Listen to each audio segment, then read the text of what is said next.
সেদিন মনে আছে তোমাদের সাথে কুলচার একটা রিল শেয়ার করেছিলাম। আজকে দেখাবো আমি বাড়িতে সহজে কিভাবে কুলচা বানালাম। নমস্কার, আমি মানসী। আমার নতুন একটি ভিডিওতে তোমাদের সকলকে স্বাগত জানাই। খুব সহজ কিছু টিপস ফলো করলে বাড়িতে খুব সহজে তোমরাও কুলচা বানিয়ে নিতে পারবে। আমার থেকে হয়তো তোমরা বেটারই বানাও, তবু একবার বলে দিতে হবে। কিছুই না, বাটিতে প্রথমে নিয়েছি একটু গরম জল, তারপরে নুন চিনি সম পরিমাণ, 1 চামচ নিয়েছি ইস্ট, একটুখানি দিয়েছি হচ্ছে দুধটা কিন্তু আমি গরম করে ঠান্ডা করে দিয়েছি, যেহেতু জলটা গরম দিয়েছি। আর পরিমাণ মতো সাদা তেল দিয়ে ভালোভাবে মিশিয়ে রেখে দিয়েছিলাম ওই 1 ঘন্টা। এইবার ময়দা নিয়ে ময়দার মধ্যে কিন্তু আর আলাদা করে কোনো ময়ম দিচ্ছি না, যেটা ইস্টটাকে আমি ফার্মেন্টেড হতে রেখেছিলাম সেই ইস্টটাই কিন্তু দিয়ে দিয়েছি ময়দার মধ্যে। এইবার যেহেতু আমি এক হাতে ক্যামেরাটা ধরে মেখেছি ময়দাটা, তোমরা কিন্তু যখন ময়দা মাখবে প্রয়োজনে একটু যদি তোমাদের মনে হয় যে টাইট হয়ে গেছে, জল দেবে না, কিন্তু যদি ওই দুধ যদি থাকে সেই দুধ দিতে পারো। ভালোভাবে খুব নরম করে মাখবে ময়দাটা।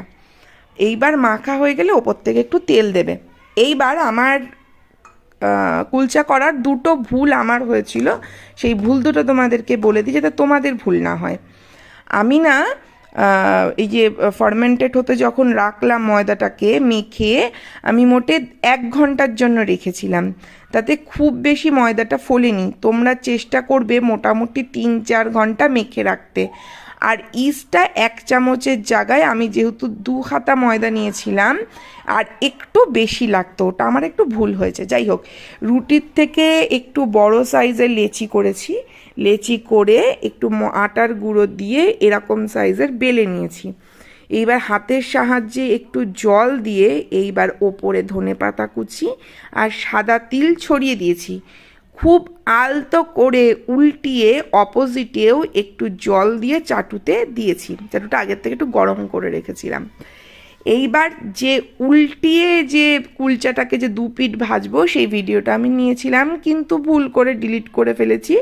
তো তোমরা কি করবে না, এই যে যখন জল দিচ্ছি এই পিছন পিঠে জল দিয়ে চাটুটায় যখন তোমরা গ্যাসের ওপর ধরবে তখনই দেখবে 2 পিঠ ভাজা হয়ে যাবে।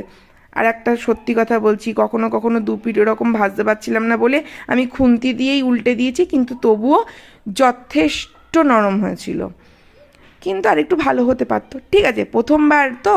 এর সাথে বানিয়েছিলাম মাটার পনির, ওটার রেসিপি আর একদিন দেবো। সবাই ভালো থেকো, সুস্থ থেকো, টাটা।